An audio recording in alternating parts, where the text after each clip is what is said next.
allow companies and stakeholders to run their business the way they want it, of course with required checks and balances and disclosures in public domain.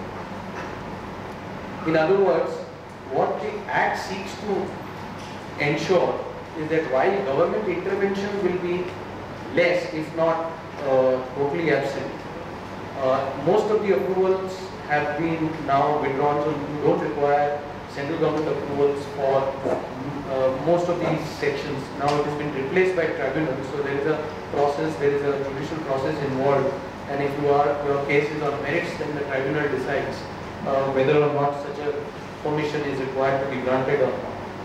But what is important to understand is everywhere they have sought voluntary disclosures, and those disclosures, right from your letter of appointment of independent director to annual return to board report to auditor's report to corporate governance report, annual report, board meeting minutes and AGM minutes, wherever possible the records are required to be maintained.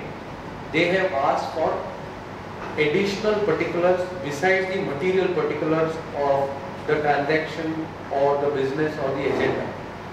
What I am trying to say here, friends, is that they want self-disclosure regimes with all kinds of checks and balances and heavy penal provisions, such that if you happen to take law into your own hands, or with innovative advisory concepts which we Indians are known to give to our clients, respective clients, if you happen to transgress or surpass the thin dividing line of the Act and the provisions in the rule, then you have to suffer such penalties which are so high and so draconian in nature that you will think twice before taking such a step.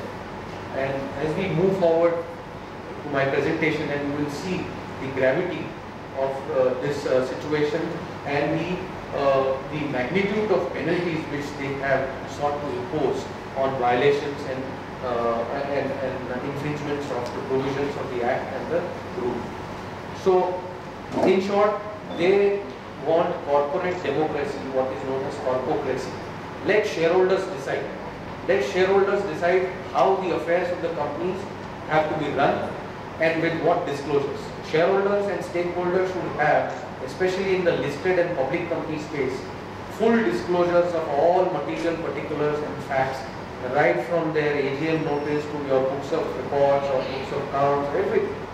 So, it is a flow of information which will be in public domain, which will enable the stakeholders and shareholders and bankers and lenders and institutions and investors to decide whether or not a particular company is following good governance, in order for them to take a decision whether to lend money, to invest money, to buy certain things.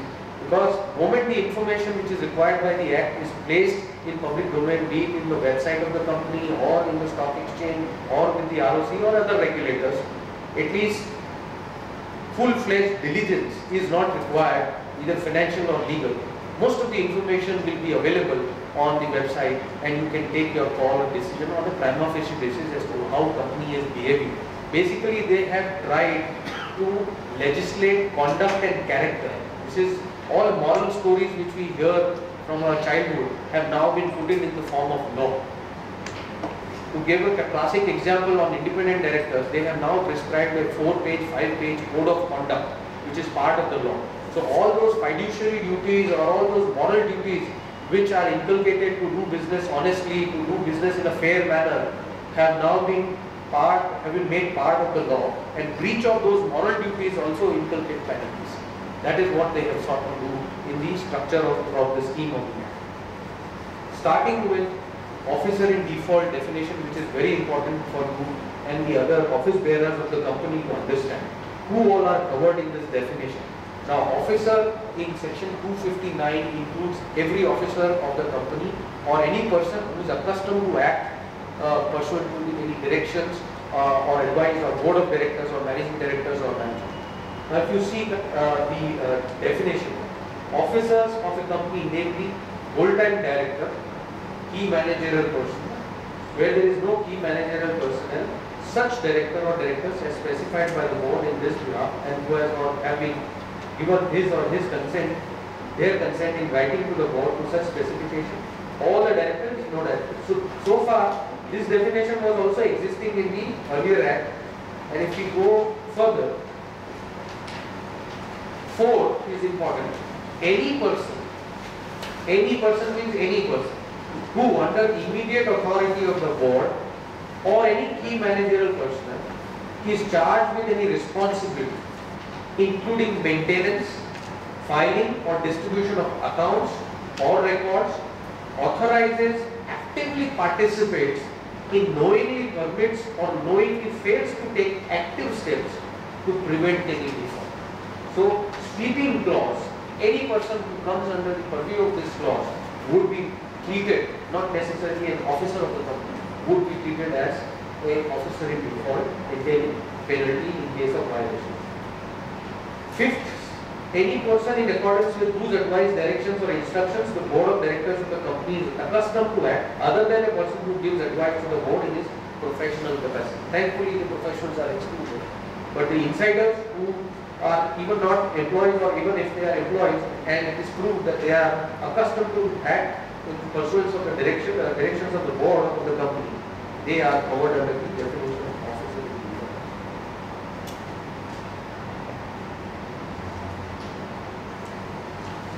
Every director, in respect of a contravention of any of the provisions of this act, who is aware of such contravention, now this is very important to highlight it bold letters, who is aware of such contravention by virtue of the receipt by offense of any proceedings of the board, which means agenda papers of the board meeting, or notice of board meeting, or any other papers connected with the board meeting, or participation in such proceedings without objecting to the same, or where such contravention had taken place with his consent or concurrence. Now, this is where the role of independent directors come into play. If certain agenda item, according to the independent directors or members of audit committee or members of nomination and remuneration committee, is an agenda item which he is not agreeable, because that is proposed by the management, and he is not agreeable because of certain reasons, several reasons. Either information is not provided, particulars are not provided, or it sounds to be illogical, not without any proper justification, or any reason that he has reason to believe that is has a potential of violating any law, rules, or regulations, and that such director does not object or expresses his dissent, which dissent needs to be recorded by the company secretary in the minutes of the board meeting. If he does not express his dissent that I do not agree for the following reasons with a particular agenda item, then he will be considered as an officer in default, acting with the other officers of the company and guilty for the penalties and fraud, which will come later. So it is very important that the director gives an objective discussion and decision on a particular agenda item. If he agrees, he has to agree, and if he disagrees, then he has to record his dissent in express terms if he wants to be out of the purview of this definition.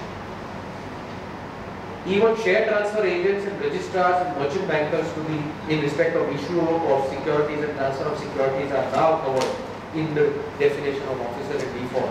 If there is any contravention of related provisions to prospectus and to issue of securities, transfer of securities, and they be found to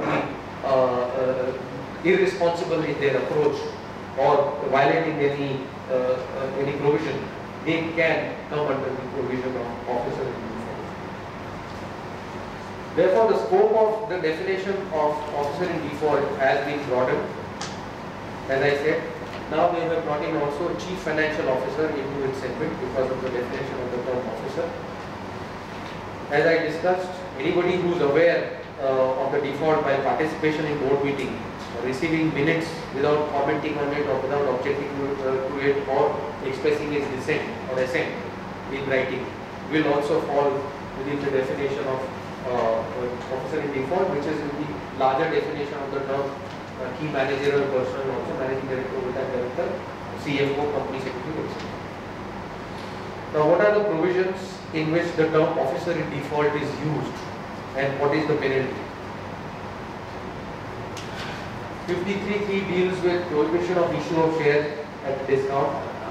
Personal liable is company and officer in default. Penalty is 5 lakh rupees and 6 months. 1 lakh it starts and extended up to 5 lakh rupees and 6 months. So, friends, if you see the table and chart, I request this presentation to be shared with them. Or I will not go in details. We'll just have, this is only an indicative list I have compiled. Just to give you a fair idea as to what is the quantum of penalty and what is the quantum of punishment which they are looking at, which was absent in the 1956 Act. 500 rupees, compoundable, no imprisonment. Now everywhere they have at least minimum term of 6 months and extendable up to 3 years and 10 years they have provided, and fines ranging from 5 lakhs to even disgorgement provisions for recovery of undue gain which you may have made during any violation has been provided as we move forward. So some of these sections you can see in the presentations. Important ones we can just go through quickly.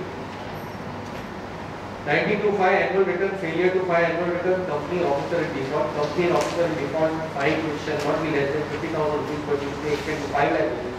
Officer in default, imprisonment for a term which may extend to 6 months. Financial statement, board's report, company officer in default, fine 50,000 to extend to 25 lakh rupees. Officer in default, imprisonment for a term which may extend to 3 years, or fine not less than 50,000 rupees but which may extend to 5 lakh rupees or both. Loans and investment by company, again 25,000, 5 lakhs, 2 years, 25,000 which may extend to 1 lakh rupees. Investment of company we have its own name 1877, 25 lakh rupees, minimum 25,000 rupees. Registration of charges again 6 months, not less than 25,000, extendable to 1 lakh rupees or both.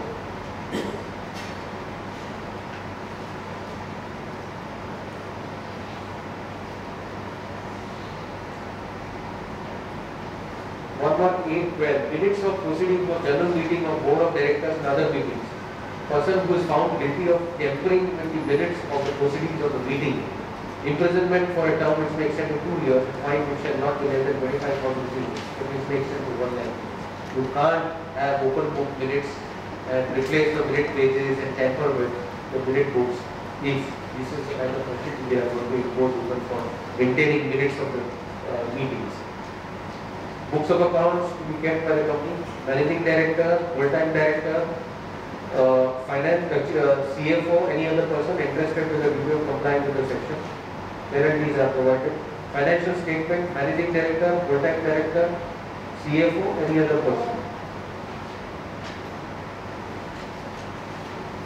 All these are covered.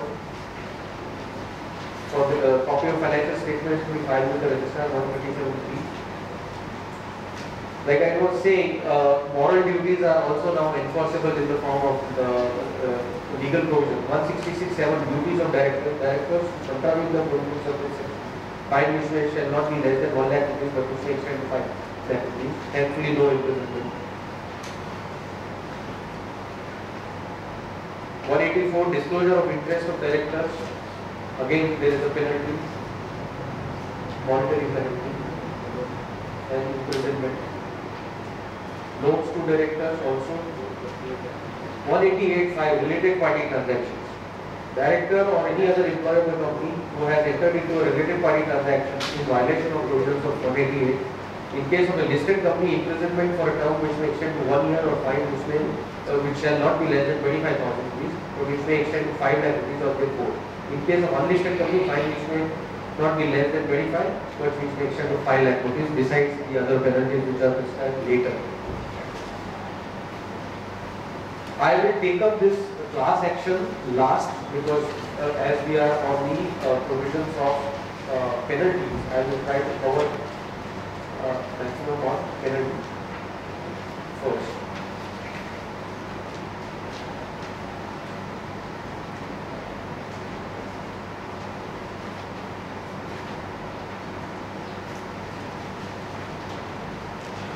This two sections are most draconian sections I have found while reading the Act, and I will tell you why.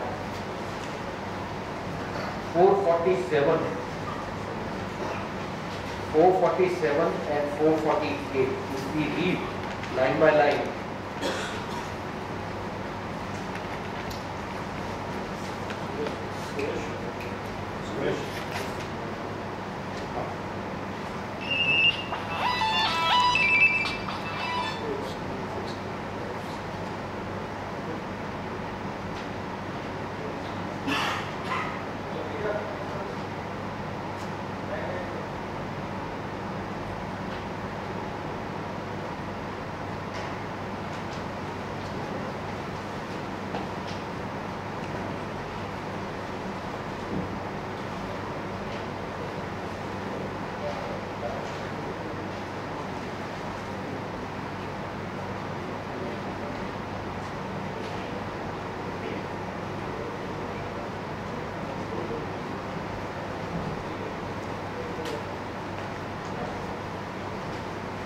yeah.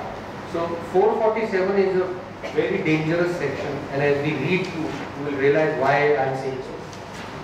Fraud in relation to affairs of a company or any body corporate includes. Before that, I will just read out the opening part of the 447. 447 deals with punishment for fraud. It is a new provision. Though IPC contains provisions for cheating and fraud, first time round they have brought in this provision in the Companies Act. Section says, without prejudice to any liability, including repayment of any debt under this Act or any other law for the time being in force, any person who is found to be guilty of fraud shall be punishable with imprisonment for a term which shall not be less than 6 months but which may extend to 10 years, and shall also be liable to fine which shall not be less than the amount involved in the fraud, but which may extend to 3 times the amount involved in the fraud.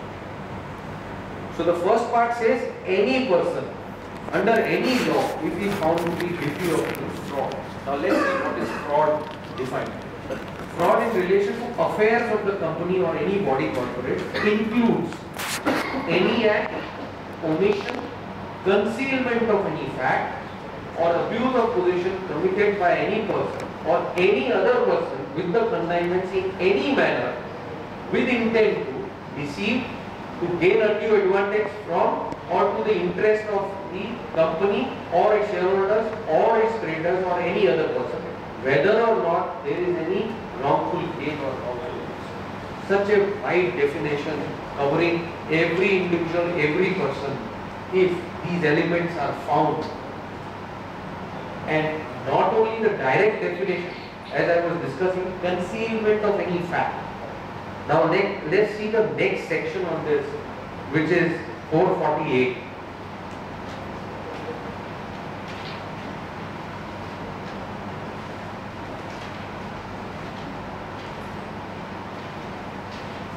Deals with punishment for false statement. Any person who makes a statement which is false in material particulars, knowing it to be false, or omits any material fact, knowing it to be false, punishment as fraud. To give you an example, this section covers this is a summary of the penal provision, but if you read the section, it reads like this. Same as otherwise provided in this Act, if in any return, report, certificate, financial statement, prospectus, statement or other document required by or for the purposes of any of the provisions of this Act or the rules made thereafter, any person makes a false statement which is false in any material particulars, knowing it to be false, or which omits any material fact, knowing it to be material, shall be guilty of fraud. So any return, any certificate, any financial statement, any document of the company, all documents of the company are covered in the import of this definition of making false statement. Now if you see, the definition of document is also provided in the Act.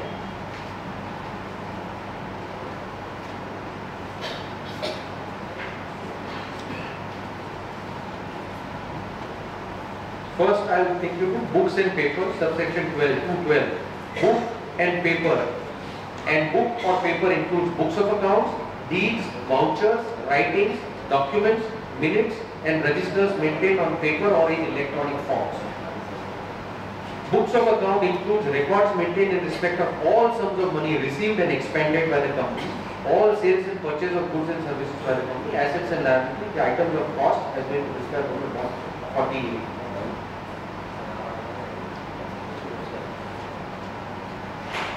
Document includes notice, requisition, order, declaration, form, register, whether issued, sent or kept in pursuance of this act or under any other law for the time being in force or otherwise maintained on a paper or in electronic form. So any document which is formed in maintained by company in relation to the affairs of the company, whether in electronic form or in physical form, would be covered if there is a false statement made knowingly that it was a false statement in material particulars. So this is the penalty for fraud. Imprisonment for a term not less than 6 months but which may extend to 10 years. Fine which shall not be less than the amount involved in fraud but which may extend to 3 times the amount involved in fraud. If fraud in question involves public interest, especially in listed companies, term of imprisonment shall not be less than 3 years. So 6 months becomes 3 years. Similarly, 448, related section, as I explained, any false statement, if it is knowingly made in any document of the company, the same penalty as in the case of fraud. So, friends, I was telling you in the beginning of the talk that this is the provision, this is the intent of the law. That because they are encouraging self-governance, self-disclosure and maximum information in public domain voluntarily provided by company and its officers, if anybody breaches those obligations of disclosures, he will be guilty with the intent, of course, with the intent to deceive the stakeholders, shareholders, creditors or anybody. Of course, it will be difficult for him to do so. Next section is 449, punishment for false evidence.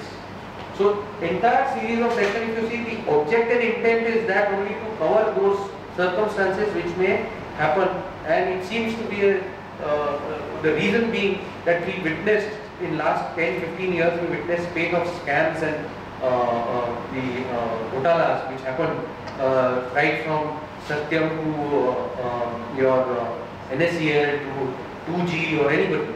All these provisions have come in because of this wrongdoings of people and obviously affecting others. Unfortunately, onions and apples both have been treated at par in this act.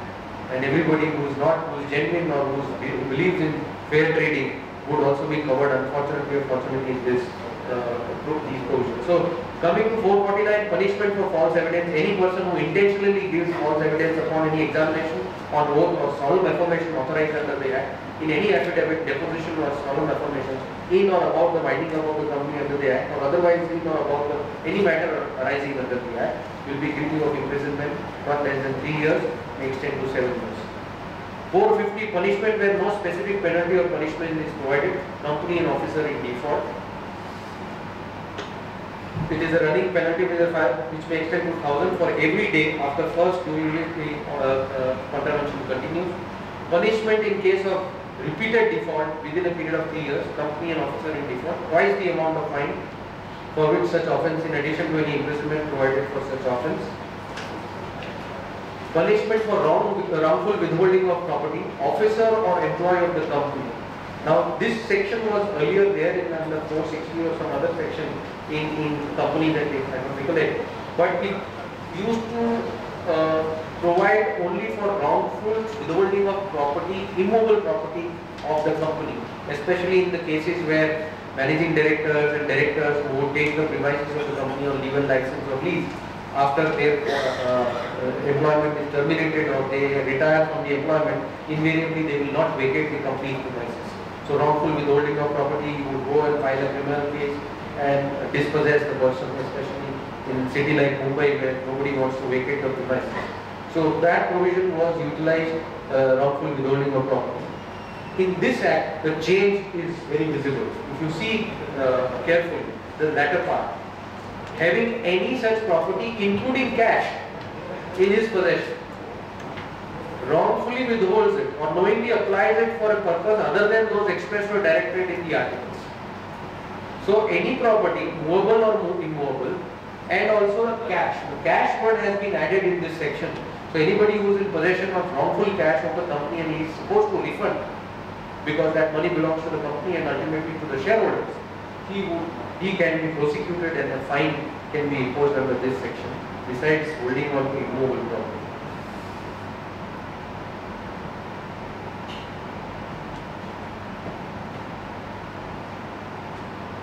So, having touched upon these penalties and safeguards which have been provided by the Act now,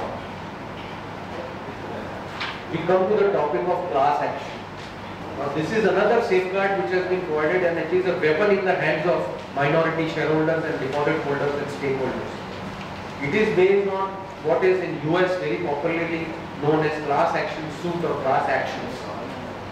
In short, class action is what that if a set of shareholders or deposit holders believe the company is not running its affairs in the interest of the stakeholders, especially where public has a substantial stake, especially in listed companies, not in closely held public companies, but in listed companies case, if shareholders or deposit holders or creditors believe that the company and the officers of the company, including the managing directors and KMPs, are not running the company's affairs in the manner which is not prejudicial to their interest or the shareholders or otherwise or public interest, then they can come together and authorize one shareholder and rest all can join collectively depending upon the threshold. We will see what is the qualifying criteria for filing the class action suit, and they can file a class action, a joint representative action which we call before the tribunal, and seek remedies. I will tell you what kind of remedies and reliefs can be obtained by filing a class action. So theoretically, a class action is a lawsuit brought by one or more plaintiffs on behalf of a large group of others who have common interests. In a class action, an individual represents a group in a court case. The judgment from the suit is binding on all members of the class. So whosoever joins, they don't have to separately file proceedings in tribunal. If they are joined in class action suit, the common order will be binding on all put together. A suit brought by one or more members of a large group of persons on behalf of all members of the group. If the court permits the class action, all members must receive notice of the action and must be given an opportunity to exclude themselves. Members who do not exclude themselves are bound by the judgment, whether favorable or not. So they will give a notice that we are contemplating filing of a class action suit. Do you want to consent or you don't want to participate in the class action suit? If they exclude themselves, then the judgment is not binding. If they include themselves, the judgment will be binding. This is often done when shareholders launch a lawsuit, mainly because it would be too expensive for each individual shareholders to launch a separate lawsuit on behalf of others when the interest is common. Situations under 245(1). What kind of orders can be obtained from a tribunal to restrain the company from committing any act which is ultra vires the articles or memorandum of the company? To restrain the company from committing breach of any of the provisions of memorandum and articles of the company. To declare a resolution altering the memorandum or articles of a company as void if the resolution was passed by suppression of material facts or obtained by misstatement of members of the company. Again, the term used as we have been discussing right from the beginning. Suppression of material fact, concealment of fact, lack of disclosure, inadequate information, all situations are now covered somewhere or the other in the entire act. To restrain the company and its directors from acting on such resolution. To restrain the company from doing any act which is contrary to the provisions of this act or any other law for the time being. So very wide powers and reliefs which can be sought by members and deposit holders. To restrain the company from taking action contrary to any resolution passed by the members. In addition to that, they have a right to claim damages, which is hitherto the subject matter of remedy for by filing a civil suit in a district court or a high court for claiming damages, but now that claim can lie before the tribunal, NCLT, once it is constituted. To claim damages or compensation or demand any other suitable action from or against the company or its directors for any fraudulent, unlawful, wrongful act or omission or conduct or any likely act or omission or conduct found by its part of them. Again,